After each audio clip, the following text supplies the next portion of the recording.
More. Joining us in the studio is Connor Tomlinson, political commentator for Young Voices UK.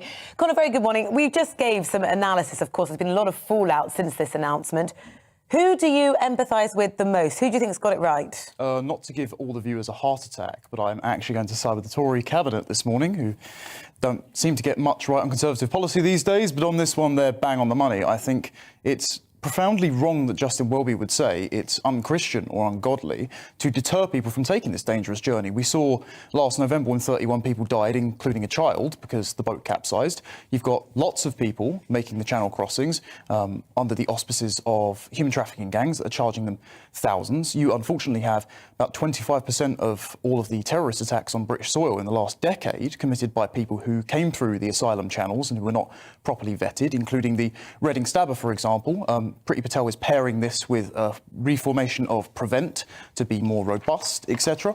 And I don't think it's great to tar everyone with the same brush as well for the people who are genuinely seeking asylum, especially through the legitimate channels, versus people who would skip the queue with no documentation. I think the Tory cabinet are actually right on this one.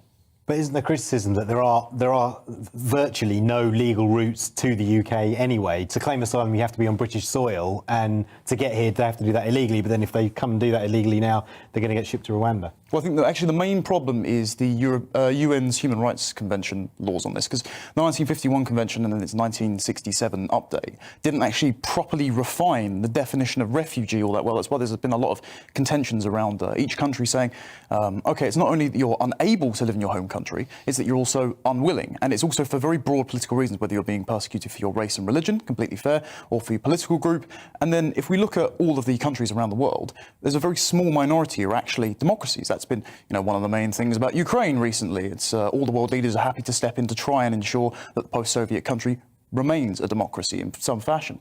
Lots of the world's countries are not that. So the issue comes with the definition of, one, are you entitled to come to the UK first versus all the safe countries that are there along the way? And two, how many countries, how many people must we take in people from? We have no shortage of compassion, but we do have a shortage of space. We're going to hear from the Archbishop of York later on the programme, but I just want to give you his words as well, because he is in agreement with Justin Welby, perhaps unsurprisingly, but he says, after all, that in law, there is no such thing as an illegal asylum seeker. It's the people who exploit them that we need to crack down on, not our sisters and brothers in their need. Could there have been a policy which came from that angle rather than this one regarding Rwanda? No, because again, the issue is with the definition of asylum seeker. So the majority of people seeking asylum via the channel boats are fighting age men. 50% of them are from Iran. Now, Iran is a terribly repressive regime, as we just saw with the deal that was to bring back various of our expats over there in exchange for the military tanks we supposedly owed them years ago. The problem is there are lots of countries like that. And so if we open our arms to everyone, we won't have space for the large-scale refugees from people like Ukraine, for example, or the Hong Kong situation, which we even caused in the 90s, thanks to giving them back to China. I'm perfectly happy for a temporary resettlement of Hong Kongers, but one, they're coming in through legitimate channels, through a serious government scheme, and two, they're being vetted very well. We can't actually afford to have unvetted boat-based migration with no papers, because it's too much of a security risk, and it means that we don't have the capacity for people who are seeking refuge from world conflicts. Yeah. What about setting up processing? I mean, a lot of charities are saying that processing centres should be set up in places like British embassies around the world, so people can go to those embassies and then apply to come here, and that would be a safe legal route. Why isn't the government doing that? I'm not actually sure.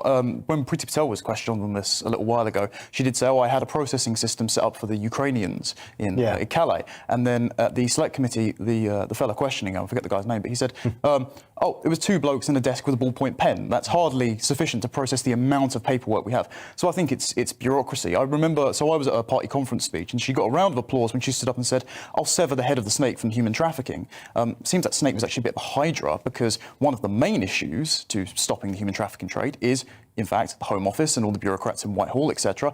When you start passing things down the chain, a lot of people get lost in the system, their applications get lost, their paperwork gets lost. So I think not only do we need an overhaul of our processing system, not only overseas from Rwanda, but also root and branch overhaul of all of the bureaucratic structures in the UK that are stopping, the road, wheels hitting the road here. Well, let us know what you think. Do you agree with Connor in the studio or perhaps Justin Welby? You can email us at gbviews@gbnews.uk, and we've got lots more to come on that story. But let's move on, because you started by saying a little bit damning of the Conservatives, and Boris Johnson, extremely awkward headlines yet again about his conduct over lockdown, and now the Daily Telegraph lead with Johnson accused of instigating a drinks party. Of course, the recess ends tomorrow. It's going to be an awkward week for the Prime Minister to navigate. Oh, it's going to be incredibly amusing Prime Minister's questions. I'm going to be sitting there with, big bowl of popcorn.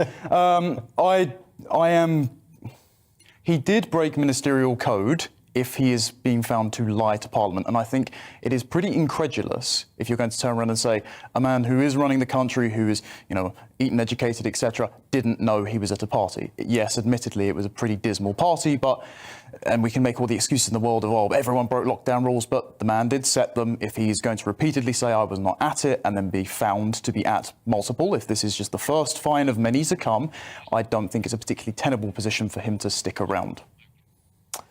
All right, really good to talk to you. Thanks, Connor. I really appreciate your time. Connor Tomlinson there, political commentator with Young Voices UK.